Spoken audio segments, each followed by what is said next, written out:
So, time for us to look into what is going on in the world of current affairs.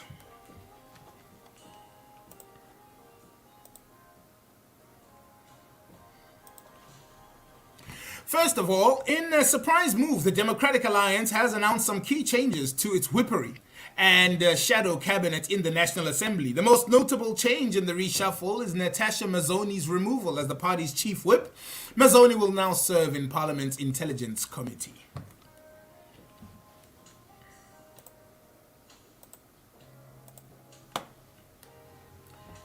The DA's new chief whip, Sifiwe Kwahube, who was its spokesperson and had served on several portfolio committees in Parliament. Meanwhile, there's also been a change to DA's shadow cabinet. Noko Masipa is the party's new shadow minister for agriculture, land reform and rural development, while Diane Kola Barnard is the new shadow minister for communications.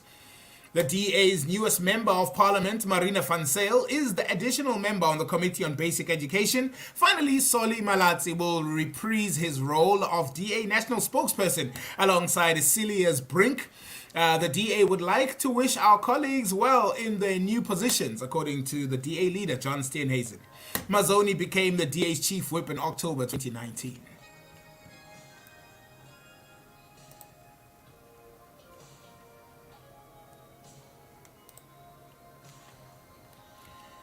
Randall Williams' future as mayor of the city of Tshwane hangs in the balance following threats by the ANC to table a motion of no confidence against him at the next council sitting. The threats have been made all the more serious following Action SA's stance that Williams was a problem for the coalition in the city, adding they will lobby other coalition partners to discuss his removal as mayor. Both Action SA and the ANC have accused Williams of interfering in the city's supply chain management process relating to the proposal of a 26 billion rand energy contract. However, Action SA provincial leader Ngani Baloyi emphasized the party was still committed to the DA-led multi-party coalition government in Tshwane. He said, "We do not have a coalition problem, we have a Randall Williams problem. We feel obligated to lay a complaint before the Office of the Public Protector because we are in possession of evidence that needs to be assessed." In a leaked audio recording which surfaced earlier this week, Williams was heard speaking with senior officials in a meeting discussing a proposal of an unsolicited energy tender.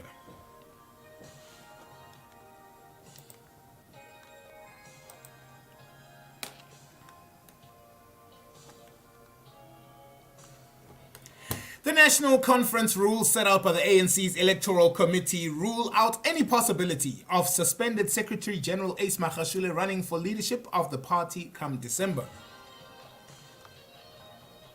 On Thursday, during a press briefing at Luthuli House, ANC Electoral Committee Chair Kgalema Motlanthe sank the hopes of the suspended ANC Secretary-General Ace Magashule for a political comeback in December. In announcing the official rules of engagement for the ANC's National Conference due to take place in December, Motlanthe mentioned that those who had been temporarily suspended pending the outcome of a court case or disciplinary hearing would be prohibited from participating in any contestation. This is the exact dilemma that Magashule finds himself in. He was officially suspended from his position as a Secretary-General in May 2021 after being charged with corruption, fraud and money laundering in connection with the 255 million rand Free State asbestos scandal. He was among officials who were given 30 days to step aside or face suspension. He was suspended after blatantly refusing to step aside. This was in line with ANC guidelines that members who have been criminally charged should step aside from their positions or be relieved of their official duties.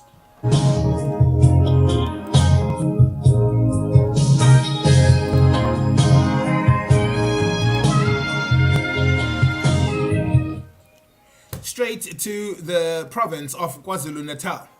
2 days before the coronation of Prince Misuzulu Kazwelithini as Zulu monarch on Saturday, Prince Mathubesizwe Zulu, the brother of the late King Zwelithini, announced that Prince Buzabazi Kazwelithini had been chosen by the late King's siblings as the next king of the Zulu nation. Busabazi is the fourth son of the late King and Queen Buhle Kamate, the late king's second wife.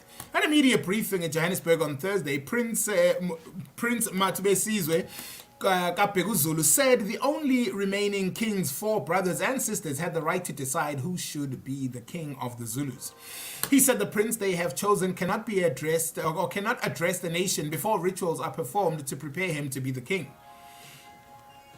The briefing was meant to deal with the thorny issues of succession in the Zulu kingdom and also to introduce the real heir apparent to the Zulu nation for the first time in public. Last Saturday, some members of the Zulu royal family held two ceremonies before the last stage of the process that would certify Prince Ismagate as Zulu king. The first was a ritual to separate Amabuto from the late king's spirit. Amabuto belonged to the late king until the ceremony has taken place. The second was the cleansing of the throne before a new king sits. Zulu Prime Minister Prince Mangosuthu Buthelezi Ushenge called the event illegal and a foolish provocation. Misu Zulu was formally recognized as the Zulu king by President Cyril Ramaphosa in March. Another of the late king's brothers, Prince Mbonisi, lodged an urgent court application last month to stop Misu Zulu's coronation, but this was struck off the roll. When asked why Prince Buzabazi was chosen, Prince Mbonisi said it was because of the work Mbusabazi had done with the late king.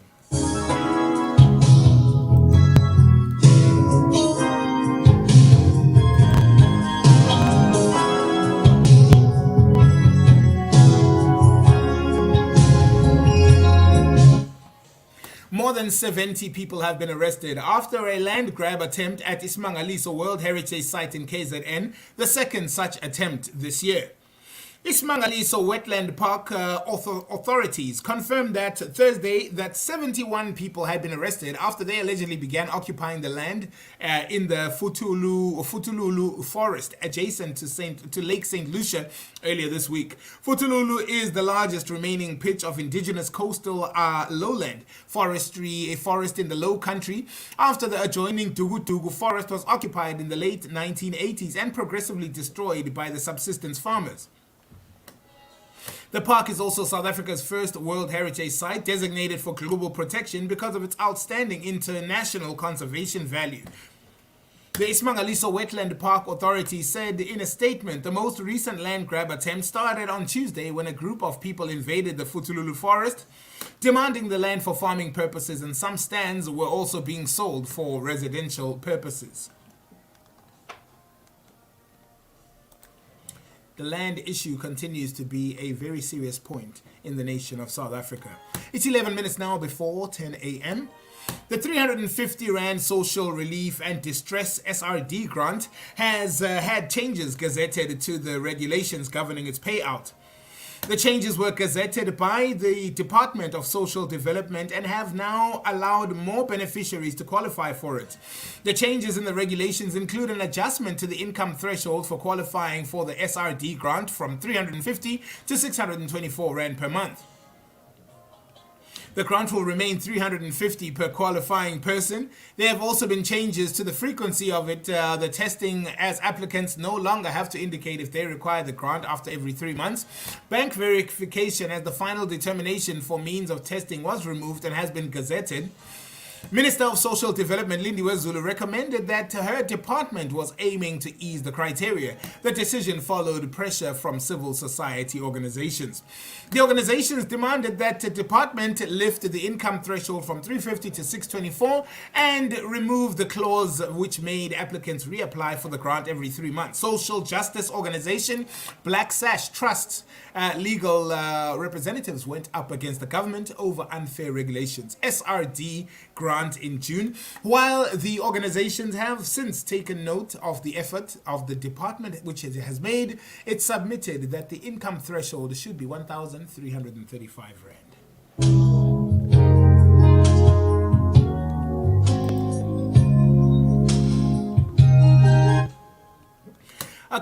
The body of an unidentified man was discovered with gunshot wounds to his head in a sugarcane plantation next to the M27 in Inanda, KwaZulu-Natal, yesterday morning. According to private security RUSA, or Reaction Unit SA, the man's body was discovered by farm laborers at approximately 7:44 in the morning. 3 spent 9mm cartridges and a hollow point bullet were recovered in the vicinity of his body. The motive for the murder was not yet established.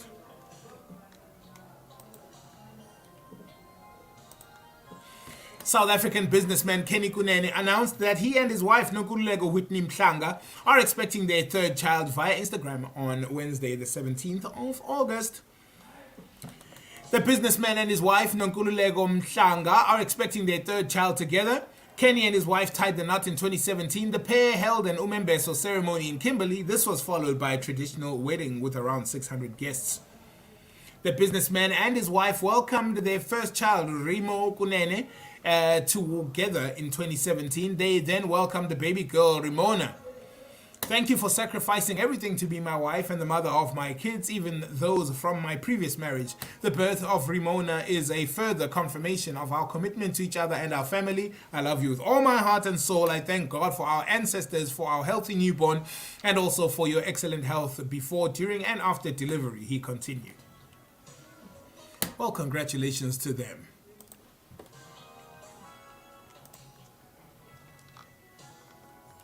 Finally, and further afield in our beautiful but sometimes troubled continent of Africa, Emirates Airline will suspend all flights to Nigeria from the 1st of September.